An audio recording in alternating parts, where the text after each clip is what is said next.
Assalamualaikum warahmatullahi wabarakatuh. Kami dari kelompok 12 akan membahas tentang integrasi nasional di Indonesia. Integrasi nasional adalah proses penyesuaian dan penyatuan unsur-unsur kebudayaan Indonesia yang beragam hingga terwujudnya persatuan dan kesatuan bangsa. Adanya integrasi nasional penting untuk terciptanya keselarasan bangsa di tengah-tengah keadaan masyarakat yang berbeda-beda dan wilayah yang luas. Integrasi nasional adalah bersatunya suatu bangsa yang menempati wilayah tertentu dalam sebuah negara yang berdaulat. Realitanya, integrasi nasional dapat dilihat dari berbagai aspek itu. 1. Aspek politik, 2. Aspek ekonomi, 3. Aspek sosial budaya. Masyarakat Indonesia adalah masyarakat yang majemuk atau plural society dengan corak masyarakat Bhinneka Tunggal Ika.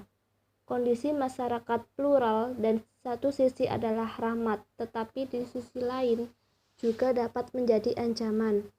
Sehingga sebagai warga negara perlu memahami dan mengetahui faktor-faktor pembentuk maupun penghambat integrasi nasional. Berikut faktor-faktor pembentuk integrasi nasional. Yang pertama, faktor sejarah.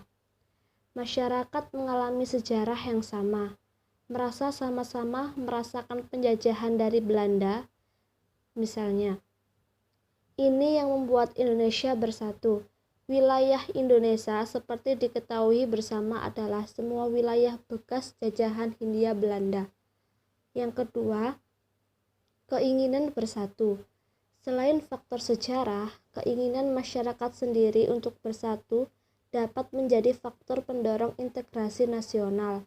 Jika keinginan ini tidak ada, meskipun sejarah sama, belum tentu terjadi tindakan yang menyatukan. Keinginan bersatu umumnya terjadi untuk mencapai tujuan pembangunan nasional. Yang ketiga, cinta tanah air dan rela berkorban. Setelah suatu bangsa merdeka seperti Indonesia, faktor sejarah yang sama dan rasa senasib sepenanggungan tidak lagi membuat integritas nasional terjadi. Selanjutnya, faktor yang mendorong adalah rasa cinta tanah air dan rela berkorban, di mana masyarakat ingin bangsa Indonesia tetap ada dan rela berkorban apa saja untuk mempertahankannya.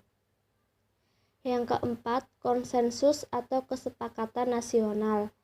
Mendukung kemerdekaan atau pernyataan kedaulatan yang sudah ada, kesepakatan atau konsensus nasional adalah faktor pendorong selanjutnya dari integritas nasional. Ini berlaku ketika negara dalam keadaan tidak stabil. Keinginan bersatu, cinta tanah air, dan rela berkorban didorong oleh kesepakatan nasional. Kesepakatan nasional akan melahirkan integrasi yang sangat kuat.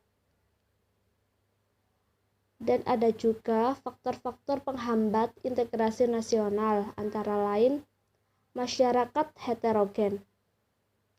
Masyarakat Indonesia sangat heterogen, bahkan termasuk masyarakat yang paling beragam di dunia. Keragaman suku, bangsa, ras, agama, dan budaya sangat lengkap di sini.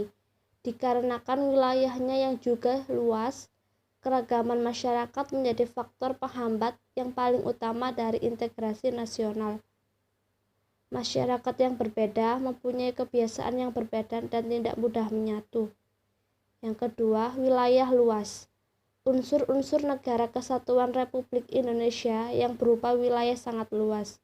Wilayah ini memisahkan suku bangsa yang satu dengan suku yang lain dan membuat keragaman lebih banyak lagi. Wilayah yang luas ini membuat penyatuan juga menjadi lebih sulit karena membutuhkan waktu dan tenaga, serta dana yang tentunya lebih banyak. Yang ketiga, ancaman dari dalam dan luar negeri. Ancaman dari dalam dan luar negeri terhadap integrasi nasional selalu ada. Ancaman dari dalam negeri misalnya berupa pemberontakan kelompok masyarakat, sementara ancaman dari luar negeri dapat berupa ancaman inovasi. Namun ada juga ancaman yang lebih halus dengan menguasai Indonesia dengan berbagai bidang, seperti penguasaan ekonomi, ideologi, dan budaya.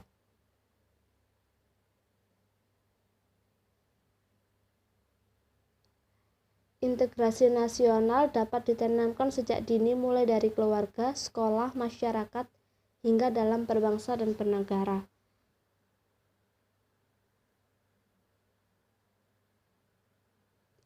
Contoh integrasi nasional di lingkungan keluarga: saling menghargai pendapat sesama anggota keluarga, patuh kepada orang tua.